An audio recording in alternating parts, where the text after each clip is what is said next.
لو أنزلنا هذا القرآن على جبل لرأيته خاشعا متصدعا من خشية الله وتلك الأمثال نضربها للناس لعلهم يتفكرون.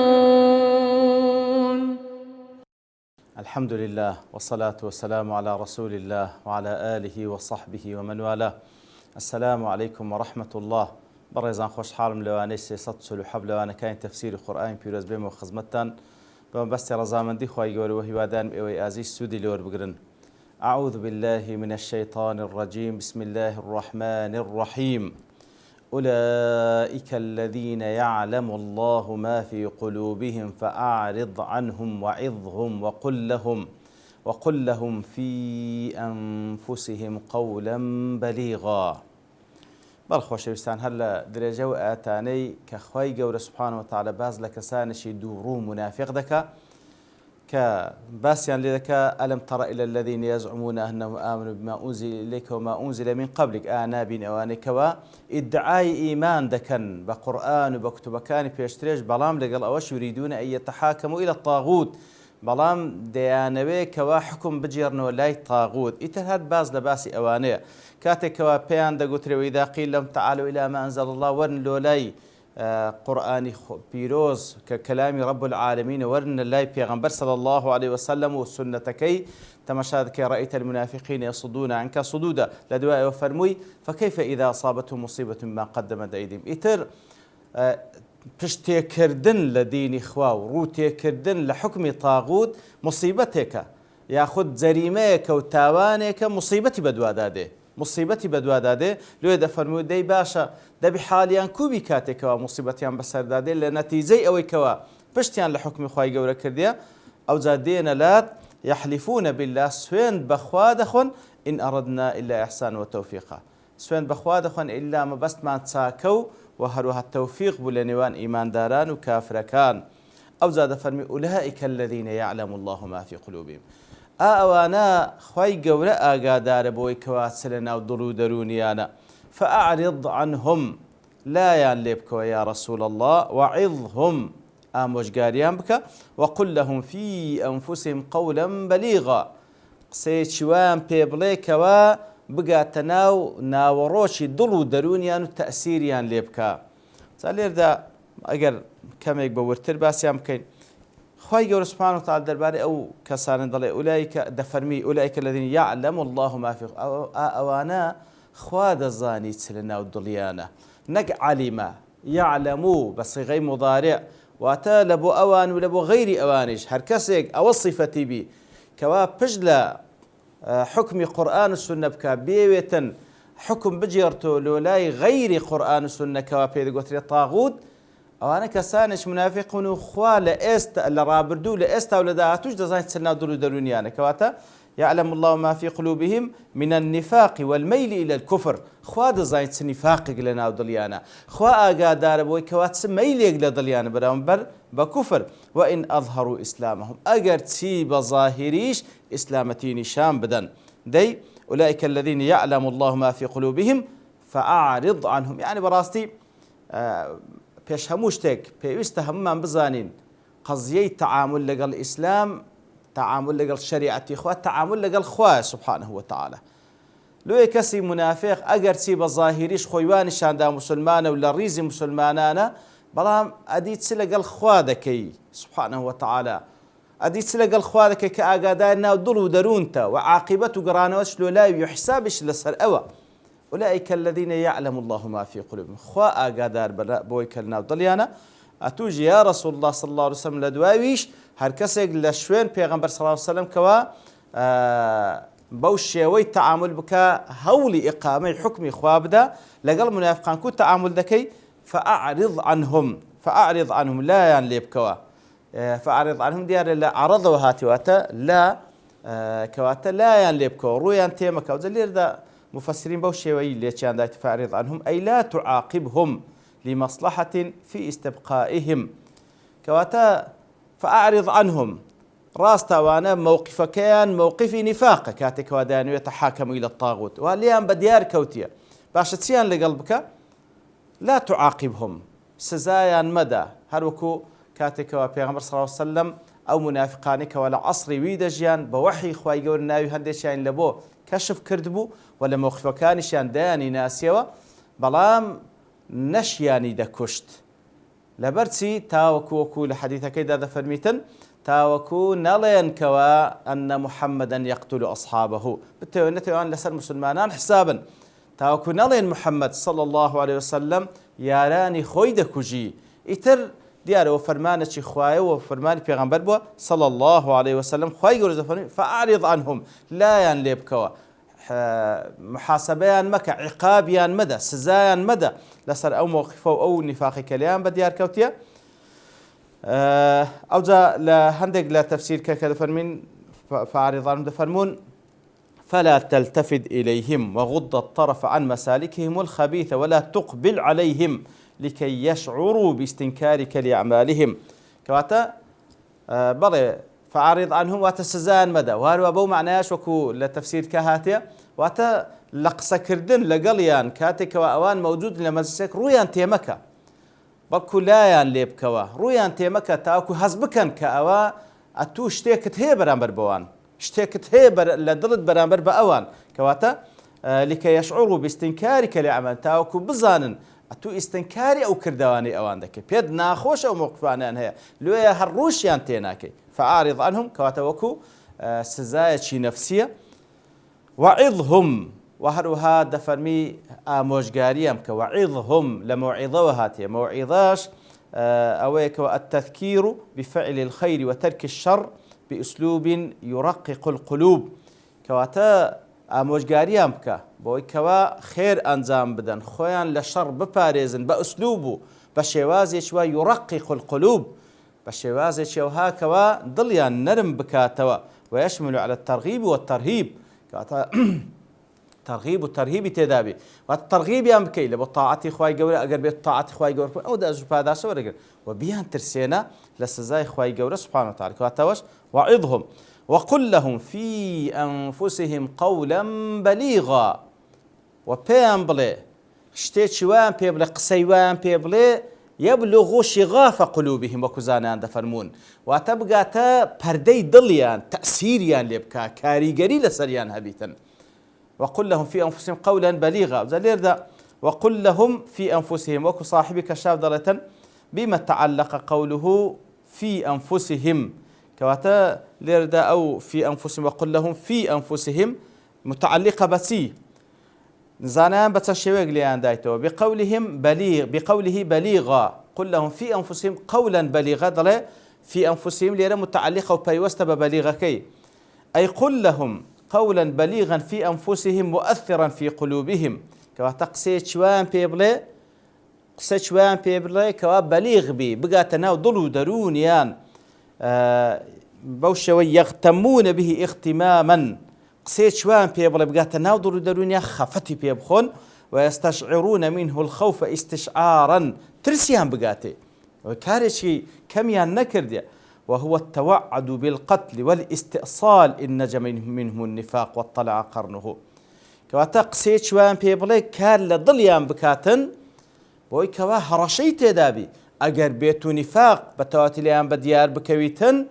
اوا هرشتان لذكري بوي كوا وكو كسانيشي كافر هرشي كشتنتان لذكري وأخبرهم أن ما في نفوسهم من الدغل والنفاق معلوم عند الله بين رابقينا أو نفاق أو دورويي لنا وضليانا لا إخوة معلومة وهيز فرق لنيوان أوان ولنيوان مشركة كان نية وأو مكانتك ومنافق بخشراك ظاهرا وكو كافر تعاملي لقل ناكري بس لإظهاركم الإيمان بروي ظاهرا إسلام إيمان تان نشان دايو كفركاتان نودلتان شاديتوا فإن فعلتم ما تكشفون به غطاءكم لم يبقى إلا السيف أجر شتي شواب كان كوا أو بردي إيمان وإسلامي كوا بخوتان دادا ولا حقتش كفر نودلتان أو بردي لسر خوتان رامالن حج تيجنا من لقطان تنها السيف كشت النبي يتر وقل لهم في أنفسهم قولا بلغوا واتبوا الشوي قصيت شوان لقلبك بقات دنا ودليانو بيهن ترسيني وهرشان لبكي أو يتعلق بقوله قل لهم يعني أو تا ضل في أنفسهم متعلقة بتي بقل لهم واتل قولك خذ أي قل لهم في أنفسهم الخبيثة وقلوبهم المطوية على النفاق كواتا بيان بلي درباري أو نفس خبيثو أو نفسي كوا بر لنفاق شادتيوا قولا بليغا وإن الله يعلم ما في قلوبهم لا يخفى عليه فلا يغني عنكم إبطانه كواتا درباري أو نفس خبيثي خوان بيان بلي أو كأنجو شادتانوا لنا ودلتان خوا بي أغادارا ياخذ دفرمي أو قل لهم في أنفسهم خاليا بهم ليس معهم غيرهم كواتا بوشوانه ليك دراتيان وتبتنها قسيان لقلبك أي قل لهم في أنفسهم وتبتنها تاك بتنها قسيان لقلبك لبيش ساي وخلشي قسيان لقلبك تاوكو كاريان تيبكات كو لبيش ساي وخلشي بي لو أنا أو كاريجريي نابتا ياخذ لو أنا سرخوي ناجميري لقل منين بلكو بتنها لقلوي توجيه بك بتنها تاوكو تيبكات لقلوي حالي خوي بزاني كوا سهر شيك صاروا عندك أجر بيت توبينك وقل لهم في أنفسهم قولا بليغا أوزل باشا خواي قرد فرمي وما أرسلنا من رسول إلا ليطاع بإذن الله دفرمي هر پیغمبرك ما ناردبي وما أرسلنا من رسول هر پیغمبرك ما ناردبي تن غير محمد المصطفى صلى الله عليه وسلم همو پیغمبران ولا ضمني أويش محمد المصطفى صلى الله عليه وسلم إلا ليطاع بإذن الله هر پیغمبرێکمان ناردی لەبەر هیچ شتێک نەماندێت تەنها لە بۆ ئەوەیکەوە لیوطاع تاوەکو تاعەتی بکرێت تاوەکو جۆڕایەلی بکرێتن إلا ليطاع بإذن الله کەواتە بەڕاستی تاعەتی پێغەمبەران عليهم الصلاة والسلام واجبە خوای گەورە لۆ پێغەمبەری ناردێت تاوەکو ئیطاع بکرێن نەک لە بۆ ئەوەیکەوە بەرەنگاری ببیەوە نەک لە بۆ ئەوەیکەوە کوفری پێ بکەی نەک لە بۆ ئەوەیکەوە بەدرۆی بزانی حاشاهم نەک لە بۆ ئەوەی دوژمنایەتی بکەی خواهي يقول پیغمبران نادي رحمة للعالمين لو يكوا جوراليان بكري ولا جورالي كردنيان براستي بختوري دنيا وقيامت بدز ديني إلا ليطاع ديارة لا مكان لامي عاقب يعني لامي تعليله كتعلي نادني پیغمبران سببه ما بس لنادني پیغمبران ويكوا إطاعة بكري بتسي إطاعة بكري بإذن الله بإذن خواه بيست إطاعة بكريتن كواتب برياري خواه بيست إطاعة بكريتن ببرياري خواه ديار إذنك لير إذن الشرعية إذن كونية سكر إذن كوني بوا دبا هر هموي هيك كسيك لبوي نبا كفري بيبكا بلام إذن الشرعية كوا بي اختبار ذكرين بي تعقيد ذكرينوا وكو ما خلقت الجن والإنس إلا ليعبدون خواه يقول فرمي إنسو الجن لبوش تقدرز نكرت تنها لبوي عبادة بكن بلام أوان عبادة دكن أو إرادة شرعي خواي قوريه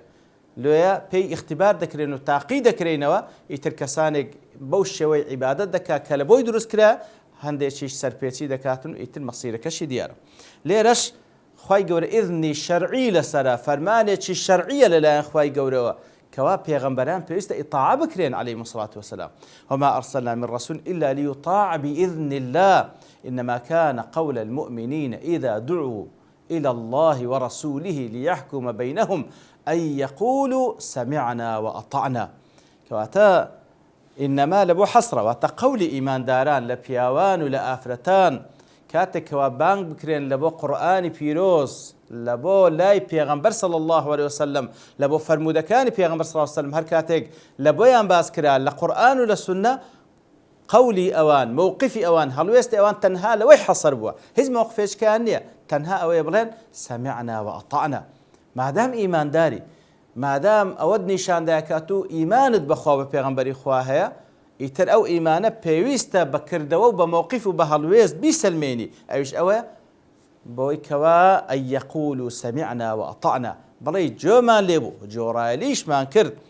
إلا ليطاع بإذن الله ولو أنهم إذ ظلموا أنفسهم أقربيتوا أوانا كاتكوا هلويستيان أو بكدانويس أن يريدوا أن يتحاكموا إلى الطاغوت أو منافقانا لكاتك ذاك الظلم يا لنفسي خويا انكر إذ ظلموا أنفسهم بلي كسيكوا سربيتي دكا بحر زورك لسربيتي كان كاتكوا سربيتي دكا ظلم لنفسي خوي دكا بويكوا معرض دكا له عذاب خوي جورا أجرتي أوان ظلم شان لخوي انكر بلام كبهات بان لدواي ظلمك جاءوك بهات بان لادي يا رسول الله فاستغفروا الله داوای لێخۆشبوونیان لەخوا بکردبایە لە لای تو واستغفر لهم الرسول کەواتە لە لای تو پەشیمانبوونەوەی خۆیان نیشاندابا لەو هەڵوێستەی کەوا أرادوا أن يتحاكموا إلى الطاغوت لو هەڵوێستەیان پەشیمان بانەوە لە لای پێغەمبەر صلی الله عليه وسلم بیان گوت بە أستغفر الله ئەمە غەڵەت بووین واستغفر لهم الرسول و پێغەمبەری صلی الله عليه وسلم داوای استغفار لێبوردنی لە بۆیان بکردبە لوجدوا الله توابا رحيما ئەگەر وایان بکردبە ئەوا دەیاندیتەوە کە خوا قبولیانی دەکردەوە تەوابە و ڕەحیمە تەوابە هەرچەندی گوناه بکەی و بگەڕێەوە خوای گەورە قبولت دەکا لەبەر سیغەم بالغەیە هەرچەندی گوناه بکەی و بگەڕێەوە قبولت دەکا وەروە ڕەحیمیشە خوای گەورە سبحانه وتعالى ئەو پەڕی ڕەحمەتی هەیە بە بەندە ئیماندارەکانی کاتێک وەکانە بالمؤمنین ڕەحیمە کاتێکەوە دەگەڕێنەوە لای ڕەحمیان پێ دەکا موفەقیان دەکات بۆ کردەوەی چاک کەواتە هەر کەسێک ئەگەر نیفاقشی لێ بێتە جێ ئیستیغفار بکە خوای گەورەی قبولی دەکاتن ئەوجا کاتێکەوە دێنە خزمەت پێغەمبەر صلی الله عليه وسلم واستغفر لهم الرسول کاتێکەوە زندیە کاتێکەوە زندیە ئیتر لە خزمەت پێغەمبەر صلی الله عليه وسلم داوای لێخۆشبوون لەخوا دەکەن وە خوای وە پێغەمبەری صلی الله عليه وسلم داوای لێخۆشبوونیان لێ بکە داوای لێخۆشبوونیان لە بۆ بکە لای خوای گەورە بە حکمەوەی کەوا ڕەسوولە دوعای پێغەمبەر صلی الله عليه وسلم ڕەت ناکرێتەوە ئەوها خوای گەورە غەفور و ڕەحیمە تەوابە و ڕەحیمە بەڵام لە دوای پێغەمبەر صلی الله عليه وسلم دیارە هەردەبی لە بینی خۆی و لە بینی خوا داوای ئیستیغفار بکە و هەروە ئەو کەسێکەوە گوناهێک بە ئاشکرا کردە پێویستە ناو خەڵکیش بە ئاشکرا ڕای بگەینی کە ئەمن پەشیمانم لەو گوناحە